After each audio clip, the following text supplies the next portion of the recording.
Class 8 History Chapter 4 Tribals, Dikus and the Vision of a Golden Age। इस lesson में हम पढ़ेंगे tribals के बारे में। जो इंडिया के अलग अलग हिस्सों में बहुत सारे ट्राइबल पीपल रहते हैं, वो कैसे हैं, किस तरह से उनका रहन सहन है, और उनके बारे में अंग्रेज़ों के क्या विचार थे, और उनकी रिबेल्स हुई हैं, बगावतें हुई हैं ट्राइबल्स के द्वारा, तो वो क्यों हुई। Who are the tribals? Tribal कौन है? Group of people living in different parts of India. Tribal मतलब रिलेटेड टू ट्राइब्स, और ये लोग ग्रुप में रहते हैं different parts of India, India के अलग अलग भागों में, और ज़्यादातर ये लोग जंगलों में ही रहते हैं। And they involve in various activities, अलग अलग तरह के ये काम करते हैं। आगे हम पढ़ेंगे कि ये कौन किस तरह के काम करते हैं। And having many customs and traditions, बहुत अलग अलग इनके रीति रिवाज हैं जिनको ये मानते हैं। एंड इनके कस्टम्स जो हैं they are different from those laid down by the Brahmans, के जो ब्राह्मणों के द्वारा सेट की हुई डेफिनेशन है वर्णवाद की। डिफरेंट कैटेगरीज में उन्होंने लोगों को कैटेगराइज किया है, तो उन सब में ये विश्वास नहीं रखते हैं। रिलेशनशिप, ट्राइबल्स जो हैं ये शेयर करते हैं deep bond of kinship. Bond होता है संबंध, एंड किनशिप होता है रिश्तेदारी, कि मतलब ये लोग आपस में ही इनकी रिश्तेदारी है।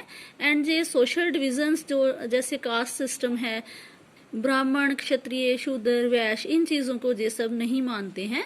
एक्चुअल में हम देखें तो इनका कोई धर्म नहीं होता, कि किसी एक धर्म को ये किसी विशेष धर्म को फॉलो नहीं करते हैं।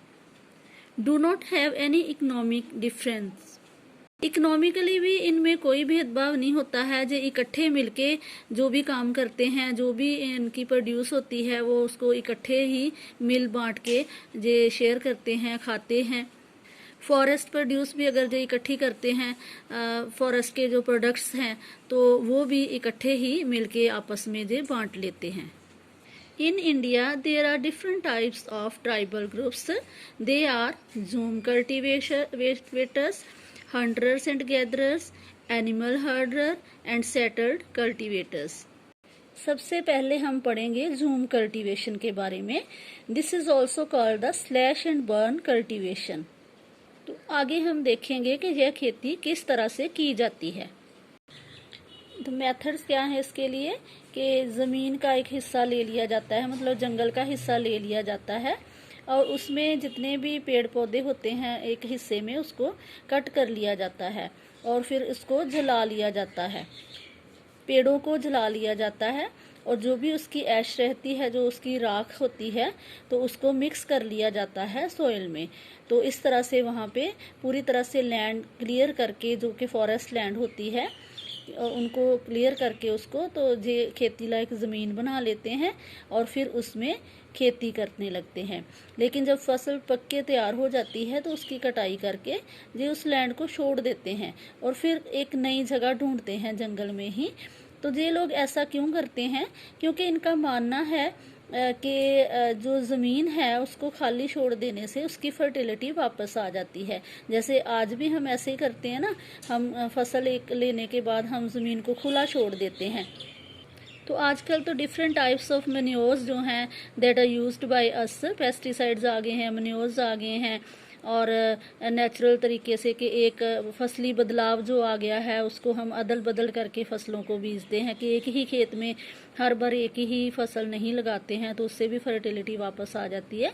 लेकिन उस समय ये सब मेथड्स नहीं होते थे, फर्टिलाइजर्स नहीं थे, तब ये नेचुरल तरीके से ही, कुदरती ढंग से ही ज़मीन को खुला छोड़ देते थे, ताकि उसकी फर्टिलिटी, उसका उपजाऊपन जो है वो वापस आ जाए, कि ज़मीन को थोड़ी देर खुला रखा जाए, उसको अच्छे से हवा मिल पाए, उसके जो न्यूट्रिएंट्स हैं वापस उसमें आ सकें। तो इसलिए खुला छोड़ दिया जाता था ज़मीन को, और नेक्स्ट पार्ट में जाके खेती बाड़ी कर ली जाती थी। फिर वहाँ से कहीं और चले जाते थे, 2-3 साल बाद वापस फिर उसी जगह पे आ जाते थे जहाँ पे उन्होंने पहले खेती की होती थी। तो इसी तरह से ये प्रोसेस जो था वो चलता रहता था। तो पहले हमने पढ़ा झूम कल्टीवेशन के बारे में। And second category of the tribal people, this is the hunters and gatherers. मतलब शिकारी और प्रोड्यूस इकट्ठा करने वाले लोग। तो बहुत सारे ट्राइबल ग्रुप्स हैं जो जिनका गुजारा इसी चीज़ से चलता है कि वो जानवरों को हंट करते हैं, उनका शिकार करते हैं, और फॉरेस्ट में जितनी भी होते हैं पेड़ पौधे, जो बहुत फलदार पौधे होते हैं, कुछ तेल वाले होते हैं जिनसे हमें तेल मिलता है, कुछ हनी बी का जो रियर किए जाते हैं, सिल्क वॉर्म्स। तो इस तरह से अलग अलग जो चीज़ें होती हैं फॉरेस्ट में से जे इकट्ठी करते हैं।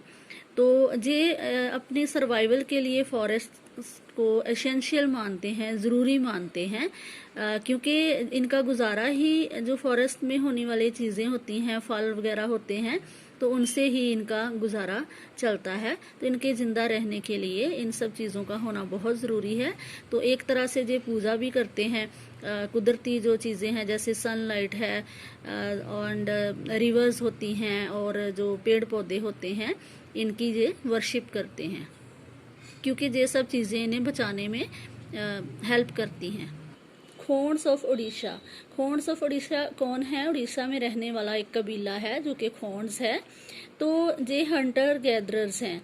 तो ये इकट्ठे ही कलेक्टिवली ये जाते हैं शिकार करने के लिए, और जो भी मीट वगैरह जे हासिल होता है पशुओं को मार के उसको आपस में जे बांट लेते हैं, और जो फ्रूट्स हैं वो खाते हैं, पेड़ों की जड़ें खाते हैं, और फूड जे कुक करते हैं उसी ऑयल से जो इन्होंने एक्सट्रैक्ट किया होता है साल और महुआ के पेड़ों से। मतलब साल और महुआ के जो ट्री हैं जे इनसे तेल मिलता है।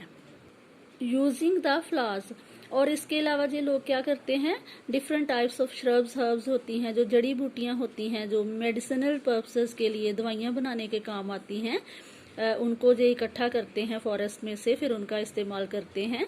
एंड इनकी जो फॉरेस्ट प्रोड्यूस होती है जो लोकल मार्केट्स में बेच देते हैं, जो आसपास के एरिया में इनकी मार्केट होती है वहाँ उसको बेच देते हैं। एंड कुसुम एंड पलाश के जो फ्लावर्स हैं, इन फूलों को जो लोग ढाई करने के लिए यूज करते हैं। जैसे हमने पिछले चैप्टर में पढ़ा था कि इंडिगो की खेती की जाती थी इंडिया में, और वो डाई के काम आती थी जब तक सिंथेटिक डाइज, आर्टिफिशियल डाइज नहीं आ गई थी। तो इसी तरह से ये ट्राइबल पीपल भी कुसुम और पलाश के जो फूल हैं उनको कपड़ा डाई करने के लिए यूज करते हैं। Getting grain supply. जो हंटर गैदरर्स लोग होते हैं जे गुड्स को एक्सचेंज करते हैं वैल्यूएबल फॉरेस्ट प्रोडक्ट्स के साथ, है कि जो कुछ जो जंगलों से हासिल करते हैं उन चीज़ों को जो आसपास के एरियाज में बेच आते हैं, और जो चीज़ें जो ग्रो नहीं कर पाते, इनके पास नहीं होती हैं, तो उसके बदले में वो चीज़ें आसपास के लोगों से खरीद लेते हैं। और जॉब्स भी करते हैं विलेज में जाके, जैसे मीनियल जॉब्स हैं, साफ़ सफाई के काम करते हैं, पेजेंट्स एंड फार्मर्स के साथ खेतों में काम भी करवाते हैं। और सीजनल वर्क जो होता है उसमें जब फसल कभी राइस की होती है या वीट की सीज़न पे आती है, तब ये उनमें भी किसानों की हेल्प करते हैं और पैसा हासिल करते हैं। Begas of central India.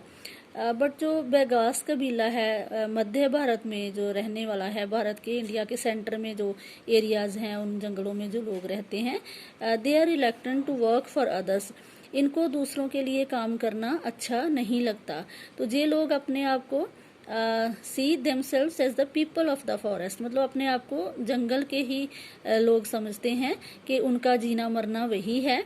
And they relied on the forest produce was all they would have. जो कुछ भी उनका फॉरेस्ट उनको देते हैं उनके ऊपर ही ये निर्भर करते हैं। तो इसलिए ये किसी के भी साथ जाके काम करना पसंद नहीं करते हैं। It was below their dignity to work as a labourer. तो एक मजदूर की तरह दूसरे के खेतों में या कंस्ट्रक्शन वर्क में जाके काम करना, मतलब जो भी मजदूरी का काम रहता है, इसको ये लोग जो बेगास कबीले के लोग हैं अपनी शान के खिलाफ समझते हैं। तो अभी हमने पढ़ा कि ट्राइबल्स कौन हैं, कबीले के लोग कौन होते हैं, कहाँ वो रहते हैं, और उनकी कितनी टाइप की कैटेगरीज हैं। और उसमें हमने जूम कल्टीवेटर्स के बारे में पढ़ा, हंटर्स एंड गैदरर्स जो थे उनके बारे में पढ़ा। तो नेक्स्ट वीडियो में हम आगे इनकी और कैटेगरीज हैं तो उसके बारे में पढ़ेंगे।